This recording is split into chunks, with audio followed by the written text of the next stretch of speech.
I never expected 3 words from my own brother to change the trajectory of my entire life.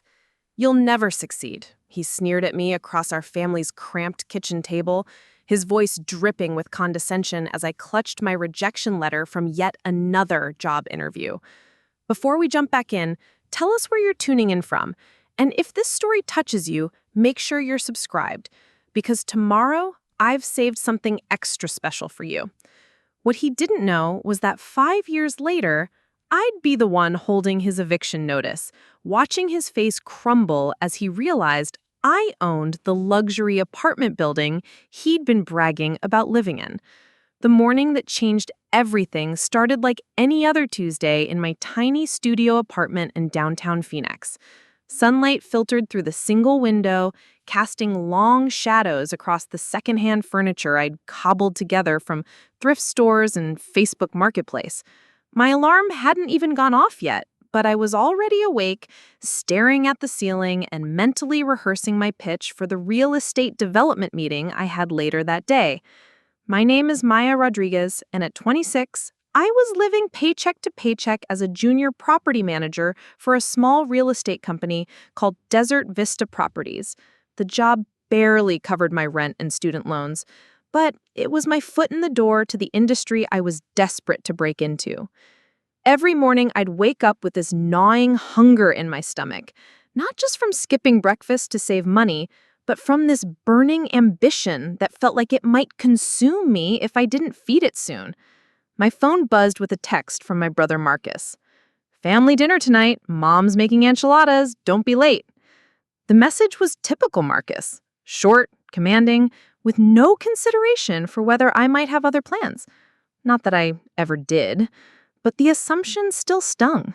I dragged myself out of bed and surveyed my meager closet, searching for something that looked professional enough for my meeting with Harrison Development Group.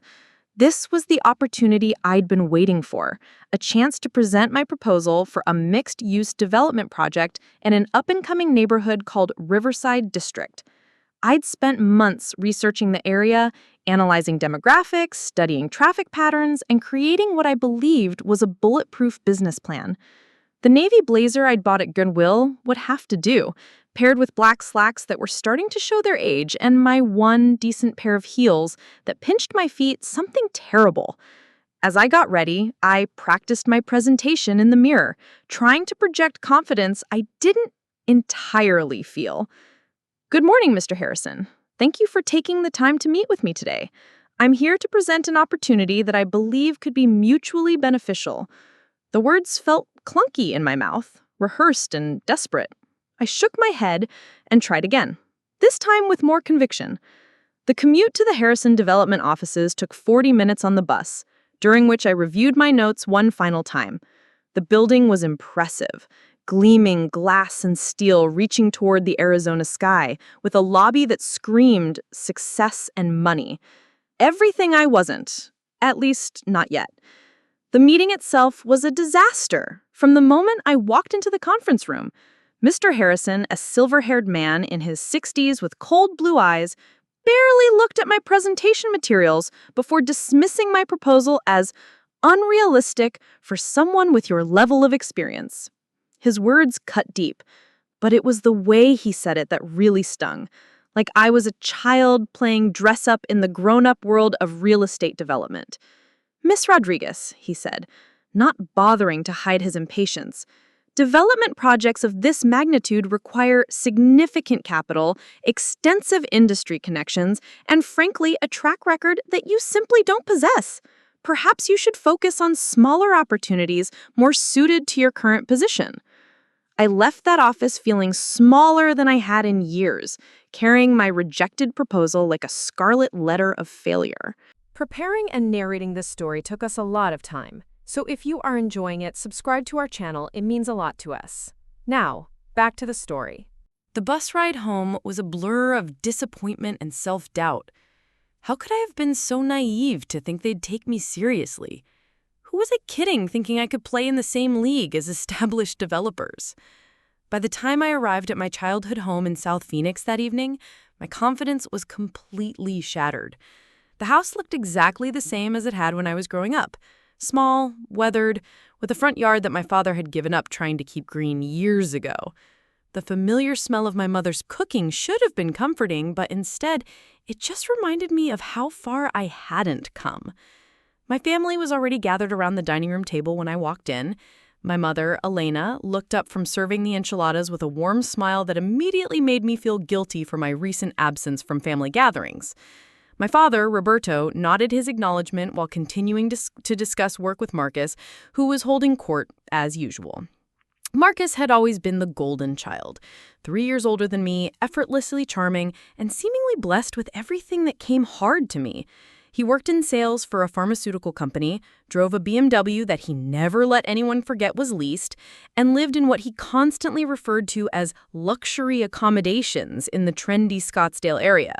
"Maya!" my mother exclaimed, rising to embrace me. "You look tired, mija. Are you eating enough?" "I'm fine, Mom," I assured her, though we both knew it wasn't entirely true.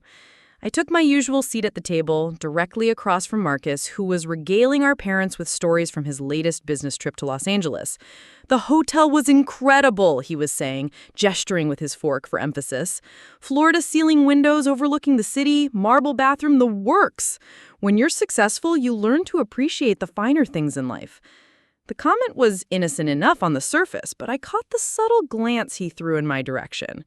Marcus had always had the talent for making his achievements sound effortless, while somehow making mine feel insignificant by comparison. "That sounds wonderful, Iho," my mother said proudly. "And how is your new apartment? You said it was in a very nice building?" Marcus's face lit up with obvious pride. "The Meridian Towers. It's one of the most exclusive residential buildings in Scottsdale. The amenities are incredible. Rooftop pool, state-of-the-art fitness center, concierge service. My neighbors are all professional, successful people. It's exactly the kind of place you live when you've made it." I pushed the food around on my plate, my appetite completely gone. The day's rejection was still fresh, and Marcus's casual bragging felt like salt in an open wound. "What about you, Maya?" my father asked, probably sensing the tension. "How are things at the property management company?" Before I could answer, Marcus jumped in with a laugh that didn't quite reach his eyes. "Still managing other people's properties, huh? When are you going to stop playing around and get a real career?" The words hit me like a physical blow, but I tried to keep my voice steady. "I'm working on some development opportunities, actually. I had a meeting today about a project proposal." "Oh, that's nice," Marcus said, in a tone that managed to be both patronizing and dismissive. "Playing real estate developer, are we? That's cute." My mother shot him a warning look, but the damage had already been done. "It's not playing, Marcus. I'm serious about this." He leaned back in his chair with that infuriated smirk he'd perfected in high school. "Maya, let me give you some advice from someone who actually understands business. Real estate development isn't for dreamers. It's for people with real money, real connections, real experience. You can't just walk into that world because you want to." The condescension in his voice was overwhelming, but he wasn't finished. "Look, I get it. Everyone wants to be successful, to own things, to build something. But you have to be realistic about your limitations. Some people are meant to manage properties, and some people are meant to own them. There's nothing wrong with knowing which category you fall into." My face was burning with embarrassment and anger, but before I could respond, he delivered the killing blow. "Face it, Maya. With your background, your resources, your connections, or lack thereof, you'll never own anything significant. You'll spend your whole life working for other people, managing their investments, making them money while you struggle to pay your own rent. And that's okay. Not everyone can be an owner. Someone has to be the help." The silence that followed was deafening. My parents looked uncomfortable, clearly torn between defending me and avoiding a family argument. My mother reached over to pat my hand, but even her touch felt like pity. "Marcus, that's enough," my father said quietly, but the words were already out there, hanging in the air like smoke. I stood up abruptly, my chair scraping against the floor. "Thank you for dinner, Mom. I need to go." "Maya, wait!" my mother called after me, but I was already heading for the door. Marcus's voice followed me into the hallway. "Don't be mad because I'm telling you the truth. Someone needs to give you a reality check before you waste more time chasing impossible dreams." I drove home in a daze, his words echoing in my head like a broken record. "You'll never own anything significant." The phrase felt like a curse, a prophecy that seemed destined to come true based on my current trajectory. I was 26 years old, living in a studio apartment, working a job that barely paid my bills, with no savings, no connections, and apparently no prospects. That night, I lay in bed staring at the ceiling again, but this time it wasn't ambition keeping me awake. It was rage, pure, crystalline rage that started in my chest and spread through my entire body like fire. I thought about the Harrison development meeting, about Mr. Harrison's dismissive attitude, about the way both men had looked at me like I was playing dress-up in a world where I didn't belong. They saw a young woman with no connections, no money, no track record. They saw someone to be tolerated, not taken seriously. But as I lay there in my tiny apartment, surrounded by secondhand furniture and rejection letters, I made a decision that would change everything. I wasn't going to prove them wrong with words or arguments or emotional appeals. I was going to prove them wrong with results. I was going to build something so undeniable, so successful, so impressive that they'd have no choice but to acknowledge what I had accomplished. I didn't know how yet, but I knew with absolute certainty that I would own something significant, not just for the money or the status, but for the satisfaction of watching Marcus's face when he realized that the sister he'd dismissed as the help was actually his landlord. The next morning, I woke up with a clarity of purpose I'd never experienced before. The rejection from Harrison Development no longer felt like a failure. It felt like fuel. I made coffee in my tiny kitchen and opened my laptop ready to start researching smaller development opportunities, alternative financing options, anything that might give me a foothold in the industry. I called in sick to work, knowing I needed the stay to plan my next move. My supervisor, Janet, was understanding but concerned. Maya, I know you're ambitious, but don't burn yourself out chasing opportunities that might not pan out. You're good at what you do here. But that was exactly the problem. I was good at managing other people's properties, good at being an employee, good at working within the system as it existed. What I needed to become was someone who changed the system, who built their own empire instead of maintaining someone else's. Strategies, reading about successful developers who'd started with nothing, studying market trends in different Phoenix neighborhoods. By evening, I had the beginnings of a plan. Not the grand, sweeping development project I'd pitched to Harrison, but something smaller, more realistic, more achievable. The Riverside district where I'd wanted to build was too expensive, too competitive for someone starting out. But there were other neighborhoods, areas that were still rough around the edges but showing signs of potential growth. I started focusing on an area called Oak Valley, about 15 minutes from downtown Phoenix. The houses were older, the infrastructure needed work, but the bones of a great neighborhood were there. Over the next few weeks, I threw myself into research with an intensity that surprised even me. I drove through Oak Valley at different times of day, noting traffic patterns, talking to local business owners, studying crime statistics and school ratings. I analyzed comparable sales, rental rates, demographic trends. I became an expert on that neighborhood in a way that would have impressed even Mr. Harrison. The breakthrough came when I discovered a small cluster of distressed properties, 4 single-family homes on adjacent lots that had been sitting on the market for months. The asking prices were low because the houses needed significant work, but I could see their potential. With some renovation and the right marketing, they could be perfect rental properties for young professionals looking for affordable housing close to downtown. The only problem was money. Even with the low asking prices, I needed more capital than I had access to through traditional means. That's when I started researching creative financing options, seller financing, partnership agreements, private lenders. I learned about strategies I'd never heard of in my property management job, ways that smart investors leveraged other people's money to build their own wealth.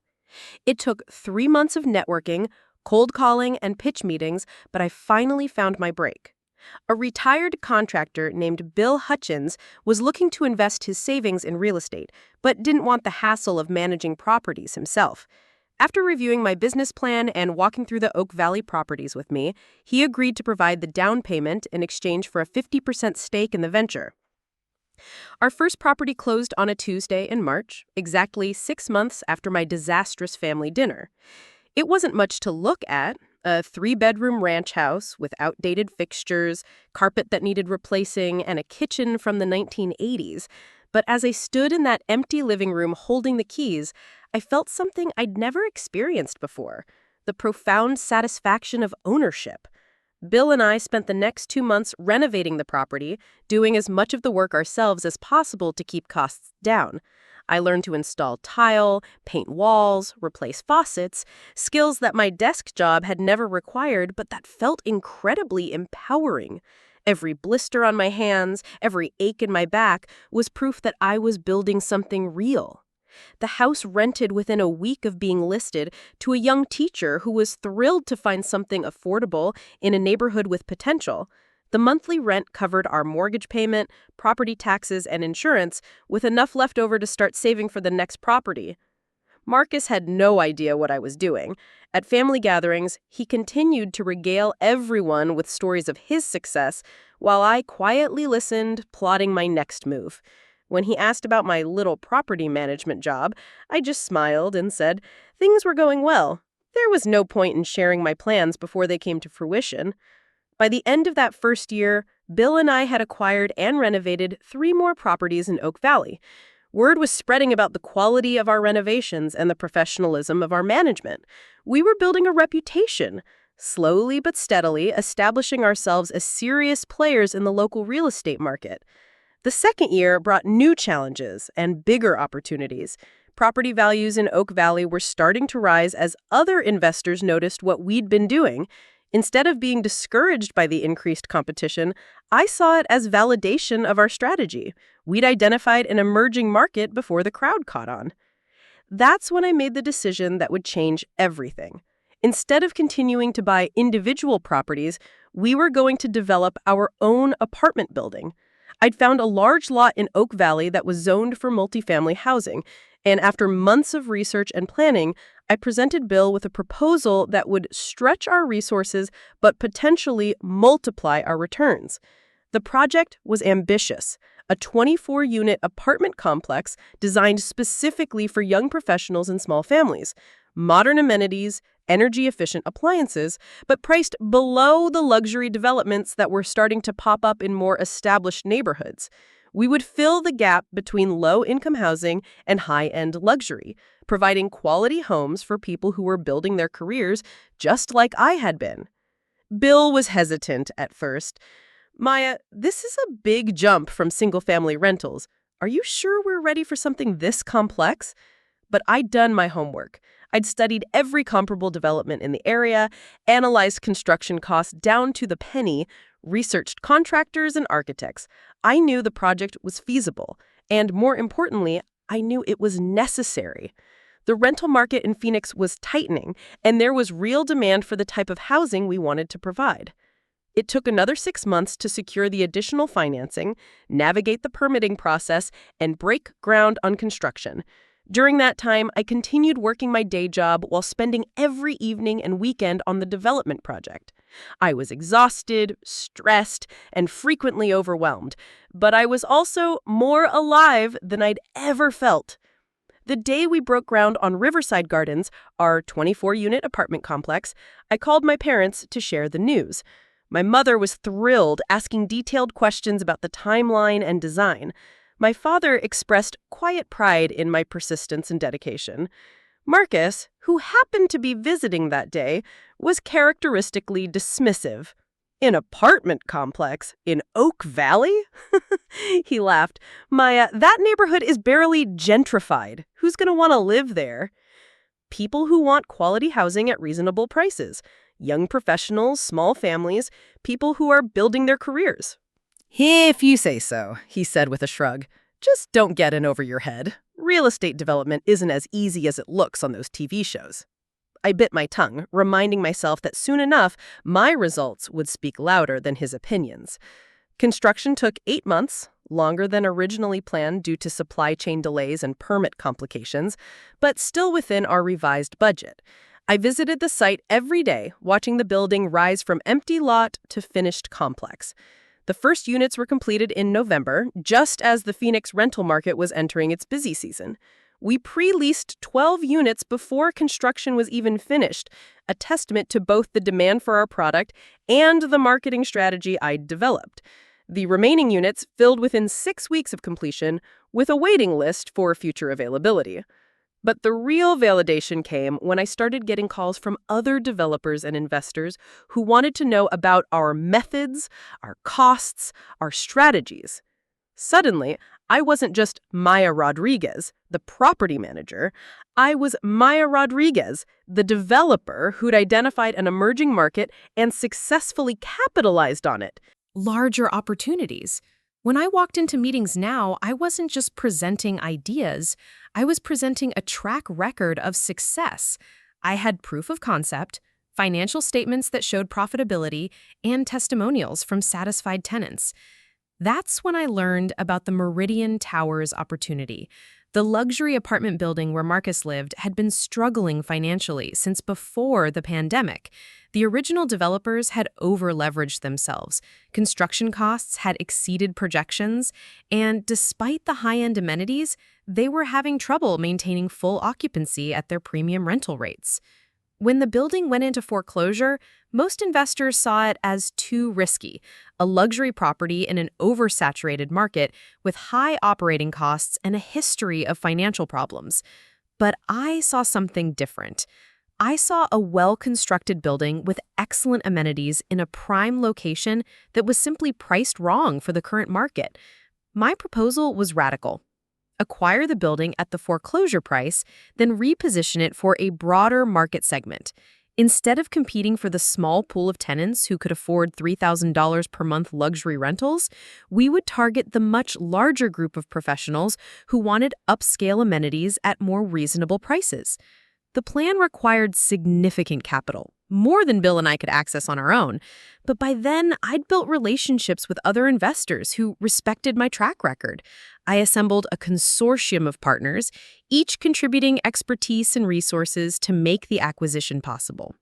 The negotiations were complex and stressful, involving multiple banks, legal teams, and regulatory agencies.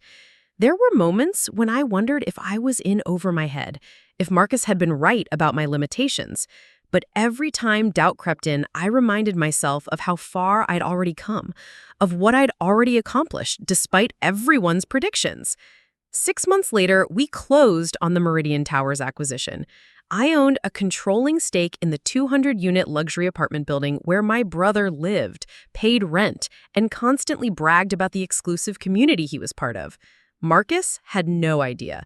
The acquisition had been handled through our investment company, and there was no reason for existing tenants to know about the ownership change. As far as he knew, he was still living in the same exclusive building, surrounded by the same successful neighbors, maintaining the same lifestyle that validated his sense of superiority. But I knew, and I was about to make sure he knew too. The evening I signed the final papers for the Meridian Towers acquisition, I sat in my new office overlooking downtown Phoenix, still hardly believing what I'd accomplished. The building that had once seemed impossibly out of reach was now mine, and with it came the most delicious irony I could have imagined. My brother Marcus, who had spent years telling me I'd never amount to anything, was now my tenant. The transition period gave me time to fully understand the scope of what I'd inherited. The Meridian Towers was indeed an impressive property, 32 floors of luxury living with amenities that justified its reputation as one of Scottsdale's premier residential addresses. The rooftop infinity pool offered panoramic views of the valley, the fitness center rivaled expensive private gyms, and the concierge service provided everything from dry cleaning pickup to restaurant reservations. What the previous owners had failed to understand is that luxury doesn't always have to come with an astronomical price tag. Their business model had been based on exclusivity, charging premium rates to maintain an air of prestige that appealed to a very specific demographic.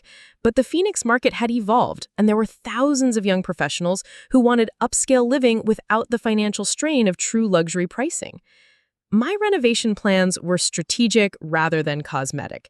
We didn't need to gut expensive finishes or replace high-end appliances. Instead, we focused on operational efficiencies that would allow us to lower rents while maintaining the same level of service. Renegotiating vendor contracts, implementing energy-saving technologies, and streamlining management processes would reduce our operating costs significantly. The beauty of the plan was that existing tenants, like Marcus, would see improvements in service and building maintenance while their rent remained stable. New tenants would benefit from our reduced pricing structure. Everyone would be happy, except perhaps Marcus when he discovered who was responsible for his improved living situation.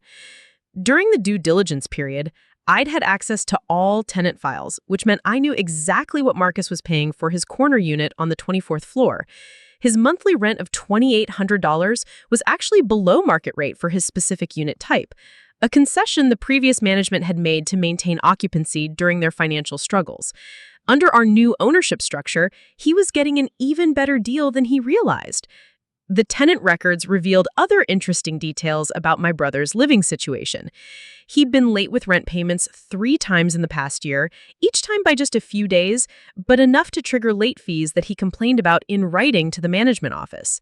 His lease was set to expire in 4 months, which would give me the perfect opportunity to reveal my ownership when renewal time came around.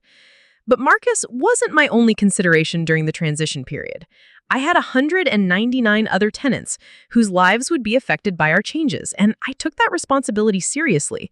I spent weeks reviewing every lease, every maintenance request, every complaint and compliment in the building's files.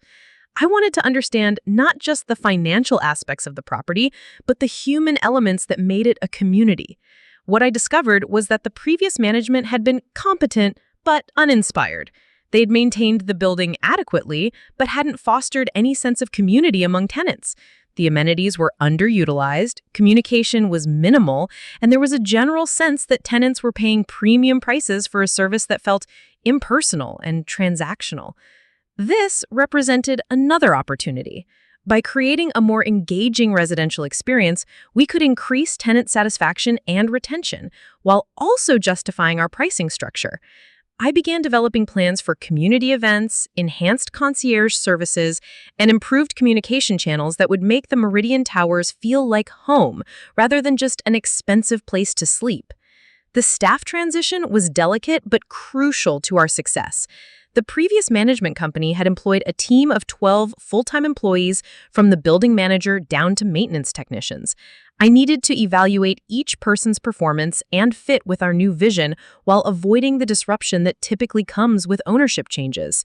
Sandra Martinez, the building manager, turned out to be a valuable asset who'd been frustrated by the previous owner's lack of investment in tenant relations. During our first meeting, she laid out a comprehensive list of improvements she'd been advocating for years, from updating the building's outdated communication systems to implementing preventative maintenance programs that would reduce emergency repair calls. She said, the previous owners treated this place like a cash cow. They wanted maximum rent with minimum investment. It works for a while, but eventually tenants notice when things start to deteriorate. Her insights were invaluable as I developed our renovation timeline. We needed to make improvements that would be immediately visible to tenants while also addressing underlying infrastructure issues that would affect long-term operations. The key was sequencing the work to minimize disruption while maximizing impact. The building's financial records told a story of missed opportunities and poor decision-making. The previous owners had raised rents aggressively during the market peak, but had failed to invest those profits back into the property. Deferred maintenance was creating expensive emergency repairs, tenant turnover was higher than industry averages, and the building's reputation was suffering despite its premium positioning. My background in property management proved invaluable during this analysis. I could see patterns and problems that pure investors might have missed, understanding both the operational challenges and the market dynamics that would determine our success. This wasn't just about owning a building. It was about creating a sustainable business that would generate long-term value. The irony of my situation wasn't lost on me as I planned our renovation strategy. 3 years earlier, I'd been struggling to pay rent on a studio apartment while Marcus lived in luxury and lectured me about financial responsibility. Now I owned his building and was planning improvements that would enhance his quality of life, all while he remained completely oblivious to my role in his comfortable lifestyle. Part of me wanted to reveal the truth immediately, to walk into his apartment and announce that his unsuccessful sister was now his landlord.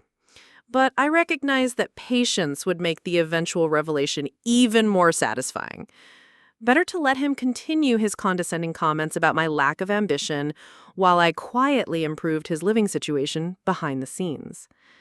The construction planning phase revealed both challenges and opportunities I hadn't anticipated. The building's HVAC system needed updating, which would require temporary disruptions but would ultimately reduce utility costs for both the building and individual tenants. The common areas needed refreshing to match current design trends, and the amenity spaces could be reconfigured to better serve residents' actual needs rather than just looking impressive in marketing materials. I hired an architectural firm that specialized in residential renovations, explaining our goal of maintaining luxury standards while improving operational efficiency. The lead architect, Rebecca Chen, immediately understood our vision and proposed innovations that would set the Meridian Towers apart from competing properties. "You're not just renovating a building," Rebecca explained during our first design meeting. "You're reimagining how luxury living can be accessible and sustainable. That's a much more interesting challenge than just throwing expensive finishes at everything." Her team developed plans that would transform underutilized spaces into productive amenities, converting a formal library that no one used into a co-working space for residents who worked from home, redesigning the community room to accommodate both large events and intimate gatherings, and updating the fitness center with equipment that matched current workout trends. The timeline for these improvements would span 6 months, with work scheduled to minimize disruption to residents' daily routines. Non-essential construction would happen during business hours when most tenants were at work, while major systems updates would be completed during planned maintenance weekends with advance notice to all residents. During this planning phase, I occasionally encountered Marcus in the building, though he never recognized me during these brief interactions. I'd be meeting with contractors or architects when he'd pass through the lobby, usually talking loudly on his phone about work deals or social plans. He looked every bit the successful professional he claimed to be. Expensive suits, confident demeanor, the casual arrogance that came from never having faced real adversity. These encounters reinforced my determination to see this project through to completion. Marcus had built his identity around external markers of success: the luxury apartment, the leased BMW, the expensive restaurants, and exclusive social circles. He measured his worth by what he could afford to access, rather than what he'd actually built or owned. The contrast with my own journey was stark. Every success I'd achieved had come through persistence, learning, and genuine value creation. I'd started with nothing and built something real, something sustainable. My wealth wasn't just about lifestyle consumption. It was about creating opportunities, solving problems, and building assets that would generate value for years to come. As renovation plans took shape, I began implementing the operational changes that would distinguish our management style from the previous owners. We developed a tenant communication app that would allow residents to submit maintenance requests, book amenity reservations, and receive building updates in real time. We established partnerships with local businesses to offer exclusive discounts and services to residents. We created a community events calendar that would bring neighbors together and make the building feel more like a home than a hotel. Sandra was instrumental in implementing these changes, bringing in enthusiasm and attention to detail that had been stifled under the previous management structure. She worked directly with residents to understand their needs and preferences, gathering feedback that informed our priorities. "People want to feel valued," she explained as we reviewed resident survey responses. "When you're paying premium rent, you expect premium service. But service isn't just about having someone pick up your dry cleaning. It's about feeling like management cares about your experience and wants you to be happy living here." This philosophy guided every decision we made during the transition period, from upgrading the building's Wi-Fi infrastructure to redesigning the package delivery system. We focused on improvements that would tangibly impact residents' daily lives. The goal was to create an environment where people would want to renew their leases year after year, reducing turnover costs while building a stable, satisfied tenant community. The financial projections were encouraging, By reducing operating costs while maintaining high occupancy rates, we could offer competitive rental prices while still generating strong returns for our investor group. The building's prime location and quality construction meant we weren't competing on price alone. We were offering superior value in a market where tenants were increasingly sophisticated about comparing options. Meanwhile, my property management company continued to grow and evolve. The success of Riverside Gardens had generated interest from other investors who wanted to partner on similar projects. I was now managing a portfolio of rental properties across 3 different neighborhoods, each targeting specific market segments and tenant demographics. This diversification was crucial for long-term stability.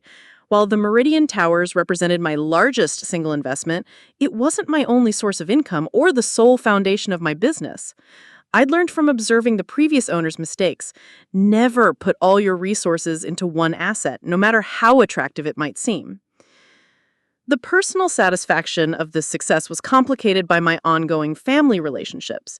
My parents were proud of my achievements, but didn't fully understand the scope of what I'd accomplished. To them, I was still their daughter who worked in real estate, successful but not dramatically different from the struggling young woman who'd sat at their dinner table 3 years earlier. Marcus remained completely oblivious to my transformation. At family gatherings, he continued to treat me as the little sister who needed career advice and financial guidance. His condescension had actually become less sharp over time, perhaps because his own success felt secure enough that my perceived failures no longer threatened him. He could afford to be magnanimous towards someone he viewed as permanently beneath his level. This dynamic made our family interactions increasingly surreal. Marcus would describe improvements happening at the Meridian Towers, new fitness equipment, better concierge service, more responsive maintenance, without realizing he was talking to the woman who owned the building and was responsible for making those happenings happen. Praising my management decisions. He complained about construction noise and then expressed satisfaction with the end results, never connecting his improved living situation to his unsuccessful sister's business acumen. The construction phase began in earnest 3 months after our acquisition, with work crews arriving at dawn to begin the systematic transformation of the Meridian Towers. Each day brought visible progress, new flooring in common areas, updated lighting throughout the building, fresh paint that made everything feel cleaner and more modern. I established a temporary office in the building during construction, ostensibly to oversee the work, but also to observe residents' reactions to the changes. The response was overwhelmingly positive, with several tenants commenting to Sandra about how much more responsive and professional the new management seemed compared to the previous owners. Marcus was among the most vocal supporters of the renovations, though he attributed the improvements to what he assumed was new corporate ownership rather than recognizing that a local investor had taken control. During one particularly extensive conversation with Sandra about the building's enhanced amenities, he expressed satisfaction that someone finally understands what luxury residents expect. The irony was delicious. Marcus was praising my management style and business decisions while simultaneously continuing to lecture me about my lack of professional accomplishment during family dinners. He lived in a building I owned, benefited from services I provided, and enjoyed amenities I'd upgraded, all while maintaining his belief that I'd never amount to anything in the business world. As his lease renewal date approached, I began planning the revelation that would change everything between us. The timing had to be perfect, dramatic enough to make an impact, but professional enough to maintain my credibility as a serious business person. This wasn't about petty revenge, it was about demonstrating that his assumptions about success, ownership, and achievement had been fundamentally wrong. The final month of construction brought everything together beautifully. The renovated common areas exceeded even my expectations, striking the perfect balance between luxury and accessibility.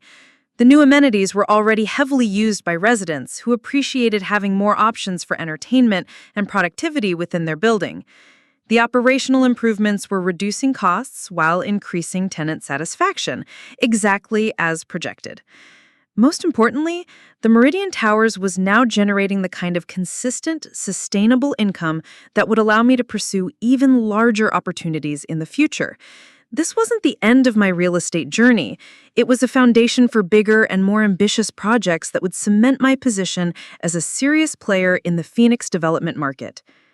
As Marcus's lease renewal notice went out with all the other fourth-year notices, I prepared for the conversation that would finally reveal the truth about who owned his luxury lifestyle. 3 years of condescension, dismissiveness, and predictions of my inevitable failure were about to be answered with the most satisfying response possible. Documented proof that the sister he'd written off as unsuccessful was actually his landlord. The lease renewal meeting was scheduled for a Thursday afternoon in the newly renovated conference room at the Meridian Towers. Marcus had responded to his renewal notice with typical arrogance, requesting the meeting to negotiate what he assumed would be minor adjustments to his lease terms. He had no idea that Sandra had specifically arranged for me to handle his renewal personally, under the pretense that all long-term tenants would meet with senior management during the transition period. I arrived at the building 30 minutes early, wanting time to settle my nerves and review Marcus's file one final time. The conference room looked spectacular after our renovations. Floor-to-ceiling windows overlooking the valley, a sleek glass table surrounded by comfortable leather chairs, and subtle lighting that created an atmosphere of professional sophistication. This was exactly the kind of setting where Marcus felt most comfortable, which would make his upcoming shock even more profound. Sandra knocked on the conference room door at exactly 2 o'clock. "Maya, your 2:30 appointment is here. Marcus Rodriguez." I took a deep breath, straightening my navy blazer and checking my reflection in the window. "Send him in." The door opened, and Marcus walked in with his characteristic confidence, wearing an expensive charcoal suit and carrying a leather portfolio that probably cost more than most people's monthly rent. He was already talking before he fully entered the room, presumably continuing a phone conversation he'd been having in the hallway. "I'll call you back, Jennifer. I'm meeting with building management about my lease renewal." He ended the call and looked up expecting to see Sandra or another property manager. Instead, his eyes met mine. The recognition took a moment to register. I watched his expression shift from professional courtesy to confusion to complete bewilderment as his brain processed what he was seeing. His sister, Maya, the unsuccessful property manager who would never own anything, sitting at the head of a conference table in the luxury building where he lived. "Maya?" His voice was uncertain, like he was questioning his own vision. "What are you doing here?" I gestured to the chair across from me with a calm smile. "Please, have a seat, Marcus. We have quite a bit to discuss about your lease renewal." He remained standing, his portfolio clutched against his chest like a shield. "I don't understand. Why are you here? Where is the property manager?" "I am the property manager, among other things. Please, sit down." Marcus slowly lowered himself into the chair, his eyes never leaving my face. I could see him trying to process the situation, searching for an explanation that would make sense within his understanding of who I was supposed to be. "You work here now? Since when?" I opened the folder in front of me, revealing his lease documents and payment history.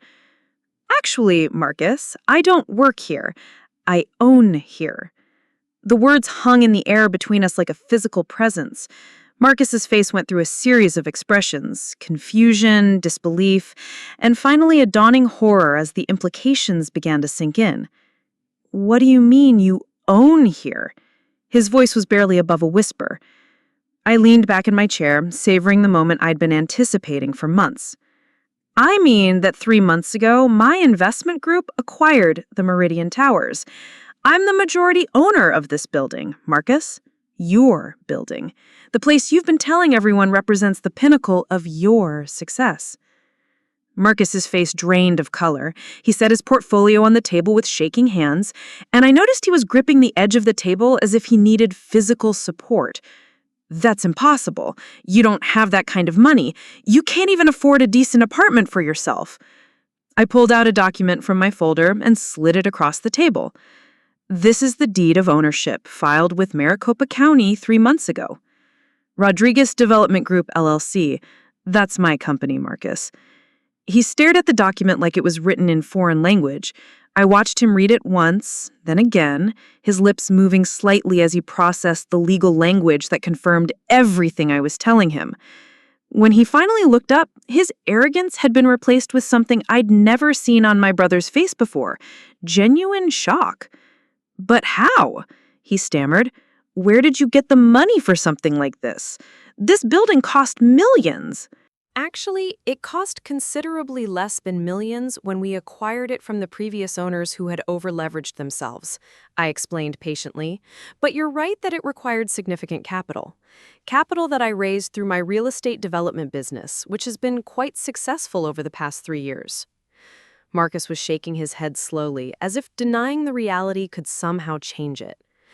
No, that's not possible. You were working as a property manager for some tiny company. You were living in that terrible studio apartment. You had no money, no connections, no experience. You're absolutely right about where I started, I agreed.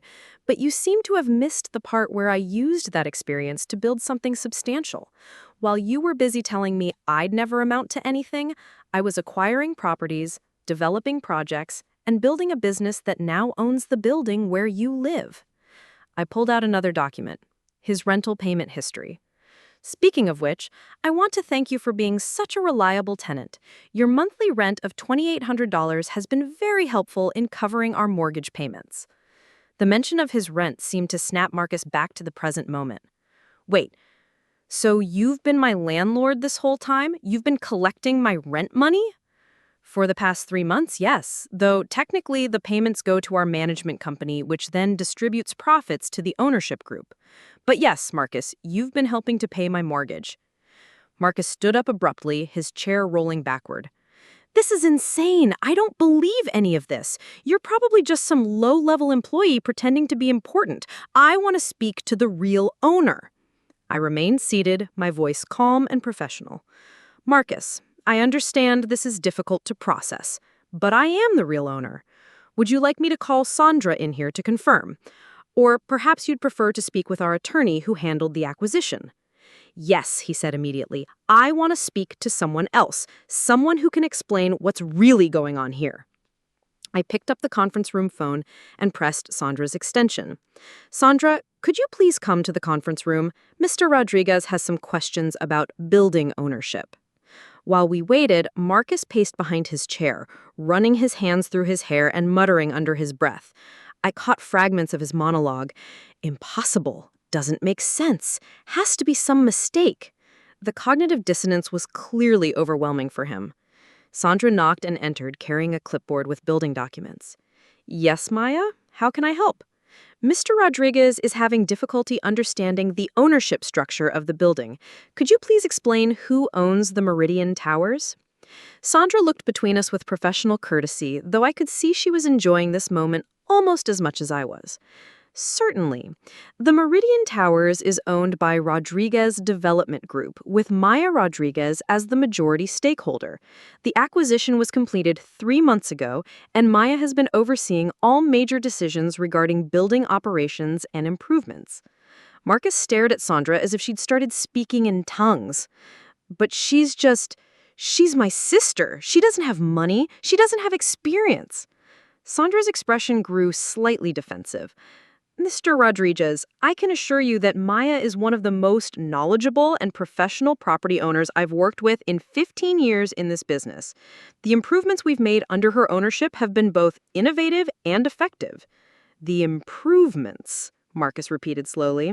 The new fitness equipment, the renovated common areas, the better maintenance response times, those were all my decisions, I confirmed, along with the updated Wi-Fi, the new concierge services, and the community events program you mentioned enjoying at our last family dinner.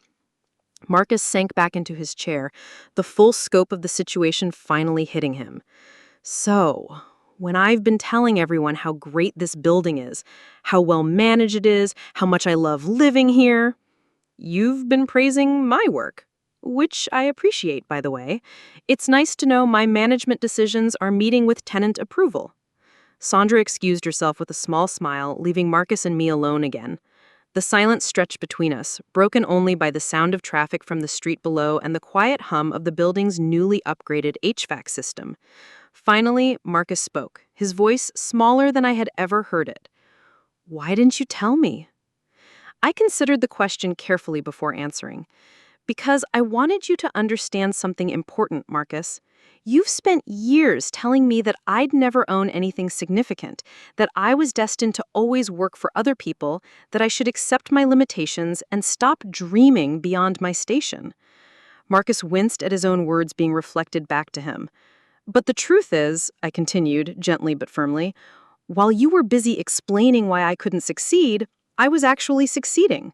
While you were telling me I'd never own anything, I was building a business that now owns the very building you use as proof of your own success." Marcus's face was flushed with embarrassment and something that might have been shame. "Maya, I never meant—" "Yes, you did," I interrupted gently but firmly. "You absolutely meant every word you said. You believed that your success made you qualified to predict my failure. You thought that because you could afford to rent a luxury apartment, you understood what it takes to actually own real estate." I leaned forward, my voice taking on the same tone he'd used at me at that family dinner 3 years ago. "Let me give you some advice from someone who actually understands business. There's a difference between being able to afford something and being able to own it. There's a difference between having a good job and building wealth. And there's a difference between looking successful and actually being successful."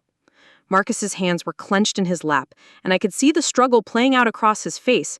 Years of superiority and condescension were colliding with the undeniable reality of what I'd accomplished. "But how?" he asked again, his voice barely audible. "How did you do all this?"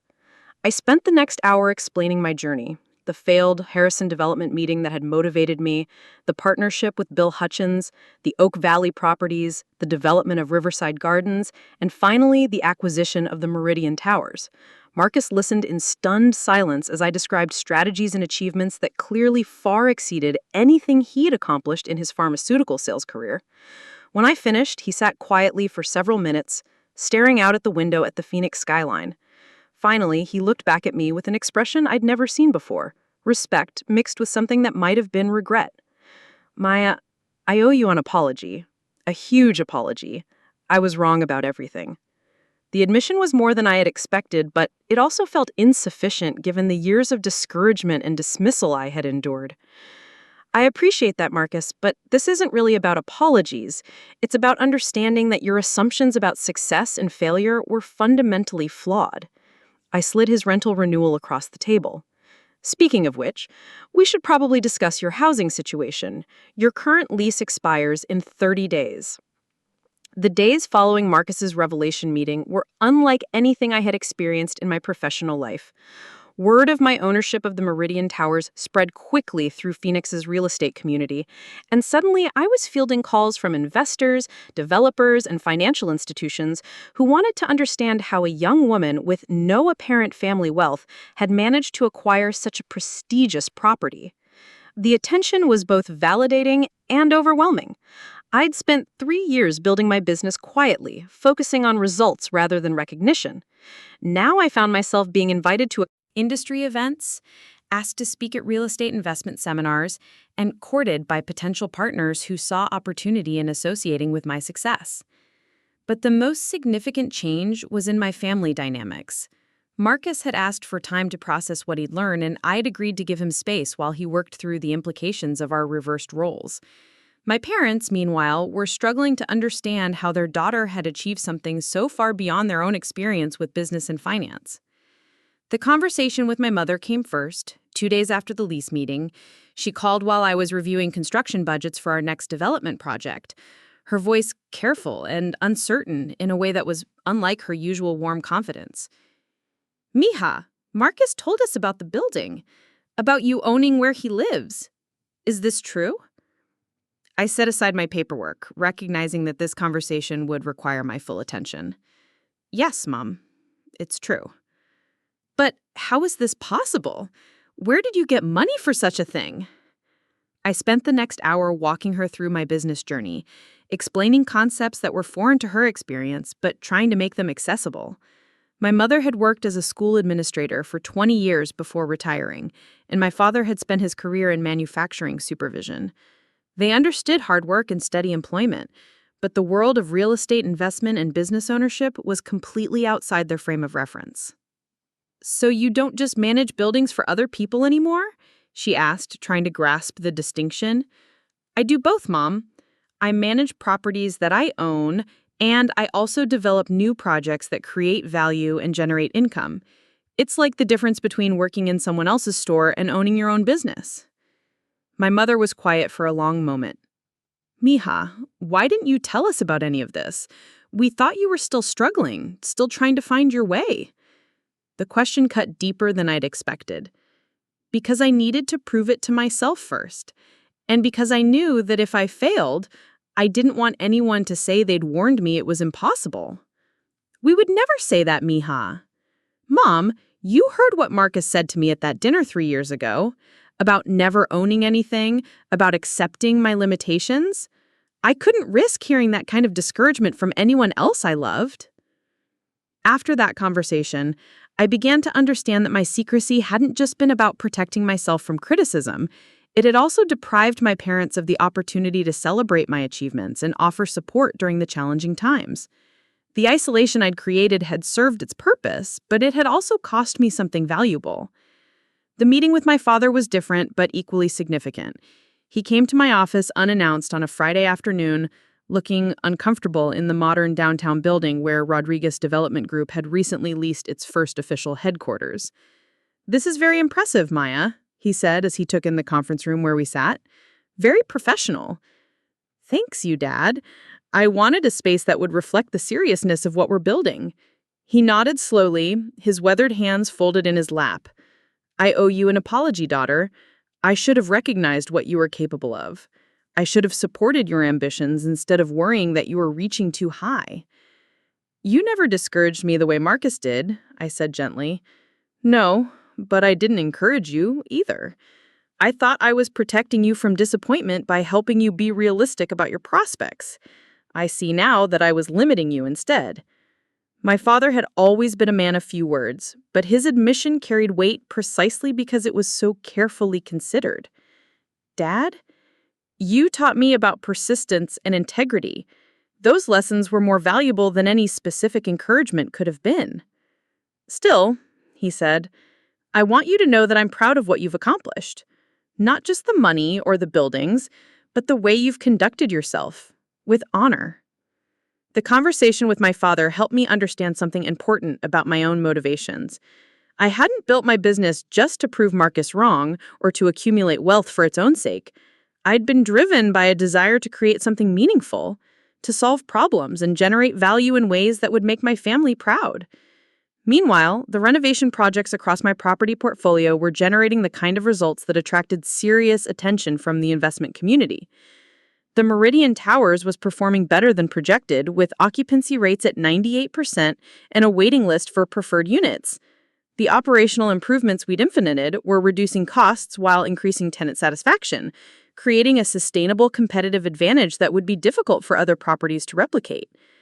The success of our management approach was drawing interest from other property owners who wanted to hire Rodriguez Development Group to manage their buildings. I found myself in the unexpected position of having more opportunities than I could reasonably pursue, which meant I needed to be strategic about which projects would best serve our long-term growth objectives. One particularly intriguing opportunity came from the Phoenix Housing Authority, which was looking for private partners to help redevelop aging public housing complexes. The project would involve acquiring distressed properties, renovating them to modern standards, and creating mixed-income communities that would serve both market-rate tenants and families who needed affordable housing assistance. The scope of the project was enormous, potentially involving 8 different properties across the city, with total development costs exceeding $50 million. It would require forming partnerships with other developers, securing complex financing arrangements, and navigating regulatory requirements that were far more complicated than anything I'd handled before. But the opportunity also represented exactly the kind of work I'd dreamed about when I first entered real estate, using business success to create positive social impact, proving that profitable development could also serve communities that had been underserved by traditional market approaches. I spent weeks analyzing the Housing Authority proposal, bringing in consultants to help evaluate the financial and regulatory complexities involved. The numbers were challenging, but workable, assuming we could assemble the right team of partners and secure favorable financing terms. The key insight came from recognizing that the project's success would depend less on our construction capabilities than on our ability to create sustainable communities. The previous failures in public housing redevelopment had typically resulted from treating affordable housing as a separate, inferior product, rather than integrating it thoughtfully into mixed-income environments. Our approach would be different. Instead of creating obvious divisions between market rate and affordable units, we would design communities where the housing was indistinguishable in quality and appearance. The financial subsidies would be invisible to residents, while the overall development would be profitable enough to attract private investment without requiring ongoing public funding. The proposal I submitted to the Housing Authority was comprehensive and ambitious, outlining a 5-year development timeline that would transform 8 deteriorating properties into vibrant, mixed-income communities. The financial projections showed healthy returns for investors while also generating significant cost savings for the city compared to traditional public housing maintenance. 3 weeks after submitting our proposal, I received a call requesting a presentation to the Housing Authority Board. The meeting would include other developers who were competing for the project, along with city council members and community representatives who would evaluate our qualifications and approach. The presentation was scheduled for a Tuesday morning in the City Council chambers, with each development team allocated 30 minutes to present their proposal and answer questions. I spent days preparing, knowing that this opportunity could establish Rodriguez Development Group as a major player in Phoenix's affordable housing landscape. The morning of the presentation, I arrived early to set up our materials and review my notes one final time. The competition was formidable. 3 other development firms with extensive experience in affordable housing projects and established relationships with city officials. But as I looked around the chambers at my competitors, I realized that none of them had the same combination of local market knowledge, operational expertise, and personal investment in community outcomes that I brought to the project. They were treating this as another business opportunity. Well, for me, it represented a chance to address problems I'd witnessed firsthand growing up in South Phoenix.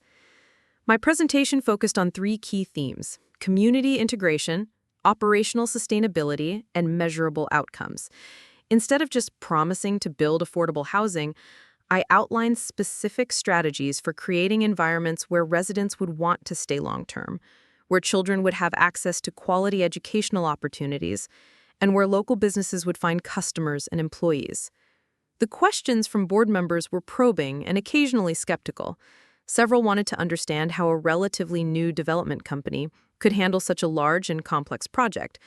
Others questioned whether our mixed-income approach would actually serve low-income families better than traditional affordable housing models.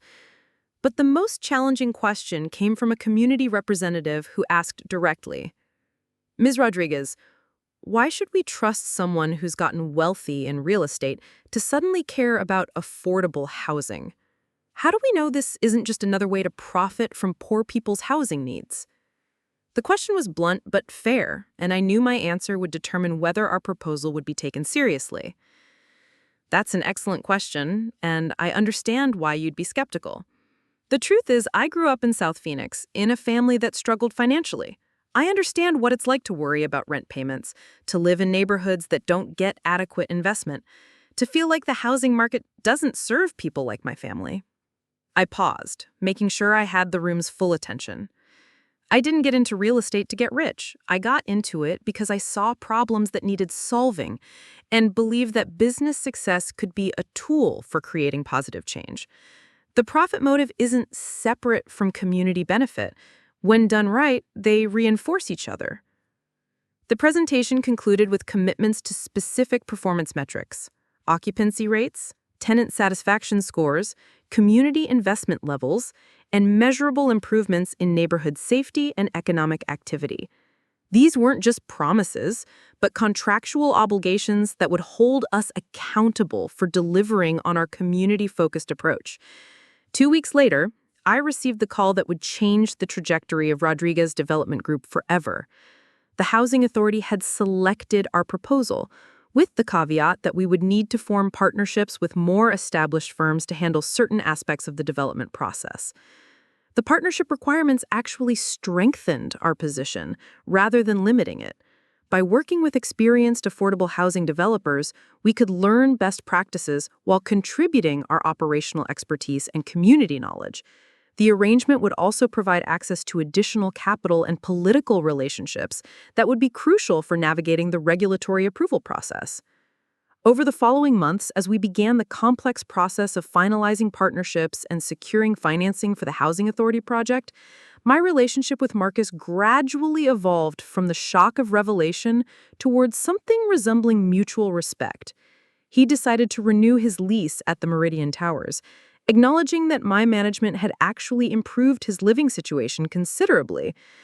But more importantly, he'd begun asking genuine questions about my business strategies and expressing interest in understanding how real estate development actually worked. "Maya, I have to ask," he said during one family dinner, "how did you know that building was a good investment? I mean, the previous owners went bankrupt. Wasn't that a red flag?" I appreciated that his questions were now driven by curiosity rather than skepticism. The previous owners failed because they misunderstood their market. They were trying to serve the same small group of ultra-high-income tenants that every other luxury building was targeting. But there's a much larger market of professionals who want upscale amenities at reasonable prices. So you basically saw an opportunity that they missed. Exactly. They were so focused on exclusivity that they priced themselves out of profitability. We maintained the same quality standards, but made them accessible to a broader demographic.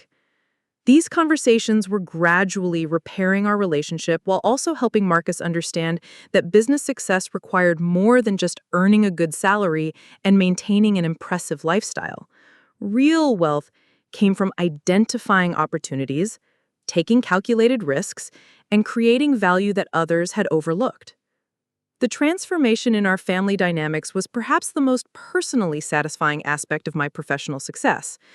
My parents now understood that my achievements represented more than just financial gain.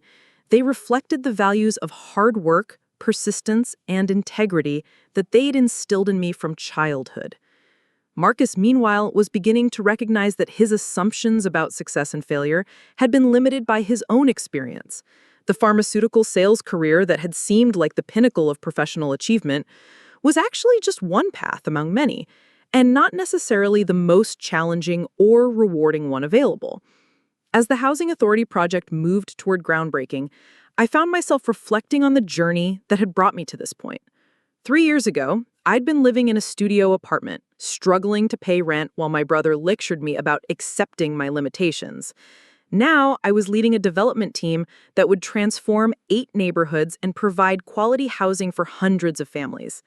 The irony wasn't lost on me that Marcus's dismissive comments had provided exactly the motivation I needed to pursue opportunities I might not have otherwise considered. His certainty about my limitations had forced me to prove those limitations wrong, pushing me to achieve more than I might have attempted if everyone had simply believed in my potential from the beginning. But the real satisfaction came from knowing that my success wasn't just personal vindication. It was creating genuine value for communities that needed investment and attention. The Housing Authority project would provide quality, affordable housing while also generating returns for investors, proving that profit and social impact could be aligned rather than competing interests. As I prepared for the groundbreaking ceremony that would officially launch the largest project in Rodriguez Development Group's history, I knew that this was just the beginning of what we could accomplish. The foundation I'd built over the past 3 years, the experience, the relationships, the financial resources, and the proven track record would enable us to pursue even more ambitious opportunities in the future. 2 years after that life-changing lease renewal meeting, I stood on the rooftop terrace of the Meridian Towers, watching the sun set over a Phoenix skyline that now included 3 buildings bearing the Rodriguez Development Group logo. The city sprawled before me in golden light, and I could see the construction cranes marking our latest projects scattered across the valley like monuments to what was possible when people stopped accepting limitations others placed on them. The Housing Authority project had exceeded every expectation we'd set, All 8 properties were now fully occupied, mixed-income communities that had transformed their neighborhoods while generating steady returns for our investors. The success had attracted national attention, with development firms from other cities reaching out to learn about our model for profitable, affordable housing. But tonight wasn't about business achievements or financial milestones. Tonight was about family and the healing that can happen when people choose growth over pride. Marcus appeared beside me on the terrace, carrying 2 glasses of champagne from the reception happening inside. The gathering was meant to celebrate the completion of our latest project, but it had turned into something more personal, a chance for our entire extended family to see what Rodriguez Development Group had accomplished and to understand how dramatically our lives had changed. Hard to believe this is the same building where I used to live and complain about the management, Marcus said with a self-deprecating smile as he handed me a glass. I accepted the champagne, noting how different these conversations had become over the past 2 years. Marcus had moved out of the Meridian Towers 6 months after learning I owned it, not out of anger or embarrassment, but because he'd decided to buy his own place, a decision inspired by watching my success in real estate investment. Actually, you were right to complain, I admitted. The previous management really wasn't serving tenants well. That's what made it such a good acquisition opportunity. Maya, can I ask you something I've been wondering about? Marcus's tone was serious, almost vulnerable. When you first bought this building, were you planning all along to reveal the ownership during my lease renewal? Was the whole thing designed to embarrass me? The question was fair, and one I'd wrestled with myself during the intervening years. Honestly, part of me wanted you to feel the shock of discovering your assumptions were wrong. But the bigger part was focused on proving something to myself, not to you. I turned to face him directly. Marcus, the truth is that your comments at that family dinner weren't just mean. They were a perfect reflection of how society views success and failure. You believe that because you had a good job and could afford nice things, you understood what real achievement looked like. But wealth isn't about what you can afford to buy, it's about what you can afford to build. Marcus nodded slowly, his expression thoughtful. I've been learning that, actually. The house I bought last year, I used the strategies you taught me about evaluating properties, understanding market trends, and negotiating with sellers. For the first time in my life, I felt like I was making a smart financial decision instead of just an expensive one. The transformation in Marcus had been gradual but genuine. After the initial shock of learning about my success, he'd gone through phases of denial, embarrassment, and finally genuine curiosity about how real estate investment actually worked. I'd started sharing basic concepts with him, helping him understand the difference between assets and liabilities, between cash flow and appreciation, between building wealth and simply earning income. The pharmaceutical company offered me a promotion last month. Area sales manager, significant salary increase, company car upgrade. 2 years ago, I would have jumped at it without thinking. But you didn't take it? I turned it down. The increased salary would have been nice, but the job would have required constant travel, making it impossible to pursue real estate investing seriously. I realized I'd rather build something that could generate passive income than just chase a bigger paycheck. This shift in Marcus's thinking represented everything I'd hoped our relationship could become. Instead of competing over who appeared more successful, we were now collaborating on building genuine financial security for both of us. The reception inside was in full swing, with guests including my parents, extended family members, business partners, city officials, and residents from our various housing communities. The mix of people reflected how my definition of success had evolved. It wasn't just about impressing industry professionals or accumulating wealth, but about creating value for everyone who intersected with our work. My mother approached as Marcus and I returned to the party, her face glowing with pride that I'd never seen during my childhood. Mija, Mrs. Patterson from the Riverside Gardens community, was just telling me how much she loves living there. She said her grandchildren visit every weekend because the playground is so beautiful. Mrs. Patterson, a retired teacher in her 70s, had been one of our first tenants when we opened the affordable housing component of the Riverside Gardens development. Her unit was subsidized through the Housing Authority program, but she lived in the same building as market-rate tenants with access to the same amenities and community spaces. Mrs. Patterson, I wanted to thank you personally. I was living in a terrible apartment complex before, worried about safety and dealing with maintenance problems that never got fixed. This place feels like home. These interactions were the real measure of our success, not the profit margins or investor returns, though those were important for sustainability, but the daily impact on people's lives.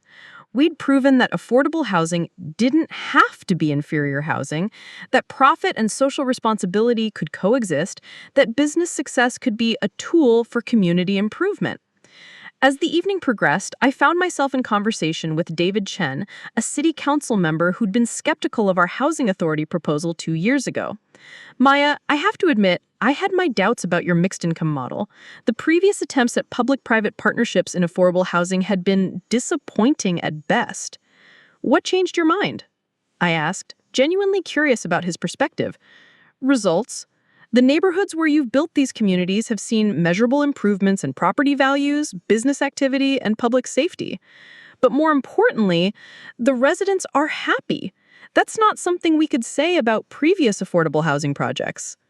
David's acknowledgement meant more than he probably realized. Municipal officials deal with housing developers constantly, and most interactions involve either complaints about regulations or requests for favorable treatment. To have earned respect through performance rather than promises felt like vindication of our entire approach.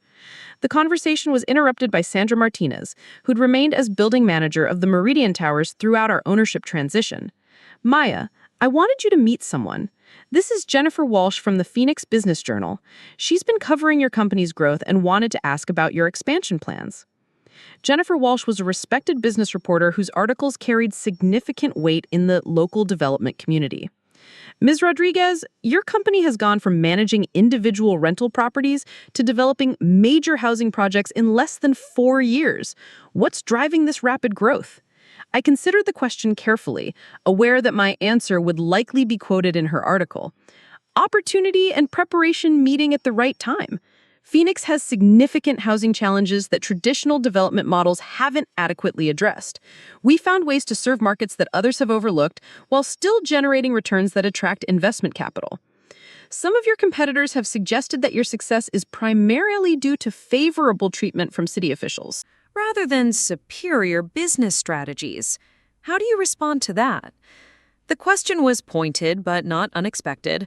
Success in real estate development inevitably attracts both admiration and resentment from competitors who prefer to attribute others' achievements to luck or favoritism rather than skill and hard work. I respond with results. I said simply, our projects deliver what we promise, on schedule and on budget. Our tenants renew their leases at higher rates than industry averages. Our investors see consistent returns quarter after quarter. Those outcomes speak louder than speculation about how we achieve them. Jennifer nodded approvingly, clearly recognizing a confident response from someone who wasn't defensive about their accomplishments. What's next for Rodriguez Development Group? Are you planning to expand outside Phoenix? We're exploring opportunities in other southwestern markets, but very carefully. Growth for its own sake isn't our goal. We want to ensure that every project we take on meets our standards for community impact and financial performance. After Jennifer moved on to other interviews, I took a moment to survey the reception and reflect on how surreal the success still felt sometimes. 3 years ago, I'd been living paycheck to paycheck while Marcus lectured me about accepting my limitations. Now I was being profiled in business publications while he sought my advice on investment strategies. But the most satisfying transformation wasn't in our financial circumstances, it was in our family relationships. My parents now understood that my ambitions hadn't been unrealistic dreams, but carefully planned goals. Marcus had learned that success meant building assets rather than just earning income. And I discovered that proving others wrong was far less important than proving myself right. The evening's highlight came when my father asked to address the gathered guests. Roberto Rodriguez had never been comfortable speaking to groups, but he stood with quiet dignity in the center of the room as conversations gradually quieted. I want to say something about my daughter, Maya, he began, his voice carrying clearly despite his nervousness. 3 years ago, she told us she wanted to develop real estate, to build communities, to own properties instead of just managing them. I worried that she was reaching too high, that she might get hurt by disappointment. He paused, looking directly at me across the room. I was wrong to worry. Maya didn't reach too high. She reached exactly as high as her capabilities and determination could take her. Tonight, I'm not just proud of what she's accomplished. I'm proud of who she's become. The applause that followed was warm and genuine, but more importantly, it represented acceptance and understanding from the people whose opinions mattered most to me. My father's public acknowledgement meant more than any business award or financial milestone could. As guests began to leave and the evening wound down, Marcus and I found ourselves alone on the terrace again, this time looking out at the city lights that stretched to the horizon. "Maya, I need to tell you something," Marcus said, his voice serious. "That night at dinner when I told you that you'd never own anything significant, that was the worst thing I've ever said to anyone. Not just because I was wrong, but because I was cruel to someone I should have been supporting. I'd been waiting for this conversation for 2 years, knowing it would come eventually, but unsure how I'd respond when it did. Marcus, you said what you believed at the time. Your assumptions about success and failure were shaped by your own experience, just like everyone else's. That doesn't excuse it," he insisted. "I used my temporary advantages, the good job, the nice apartment, the financial stability, to make you feel small. That was unforgivable, regardless of whether I turned out to be right or wrong." I turned to face him, seeing genuine remorse rather than the defensive justifications I might have expected. "You're right that it was cruel, but Marcus, I need you to understand something. Your comments didn't crush me, they motivated me. Sometimes we need someone to tell us we can't do something before we find the determination to prove them wrong." "So you're saying I helped you succeed by being an ass to you?" I laughed, despite the seriousness of the conversation. "I'm saying that every obstacle we face is also an opportunity to grow stronger. Your skepticism forced me to develop confidence in my own judgment. The rejection from established developers made me more creative about finding opportunities. Even the financial constraints pushed me to find innovative solutions." Marcus was quiet for a long moment, processing what I'd said. "I want to do better, Maya, not just as your brother, but as a person. Watching you build all this has made me realize how much energy I wasted on being impressed with myself instead of actually building something worthwhile." "You're already doing better," I assured him. "The fact that you're asking these questions, that you're willing to learn new approaches to building wealth, that you turned down a promotion to focus on long-term financial strategy, those are all signs of growth." As we prepared to leave the building that had become such a symbol of our transformed relationship, I realized that this success story wasn't really about real estate or business achievement. It was about what becomes possible when people stop accepting other people's definitions of what they can accomplish. Marcus had learned that true success meant building assets rather than just earning income. My parents had learned that supporting ambitious children sometimes means trusting their judgment even when their goals seem unrealistic. And I'd discovered that the best revenge against people who doubt your potential isn't proving them wrong, it's building something so undeniably valuable that their opinions become irrelevant. Walking out of the Meridian Towers that night, I carried with me the satisfaction of knowing that every doubt, every limitation, every prediction of failure had been transformed into fuel for achievement. The brother who once mocked my ambitions was now seeking my mentorship. The building where I'd once been dismissed as an unsuccessful property manager was now my most profitable investment. But more than any individual victory, I'd discovered that success isn't about accumulating enough wealth to impress people who doubted you. It's about building something meaningful that creates value for yourself and others, something that generates both financial returns and positive community impact, something that proves the only limitations that really matter are the ones you accept for yourself. Up next, you've got 2 more standout stories right on your screen. If this one hit the mark, you won't want to pass these up. Just click and check them out.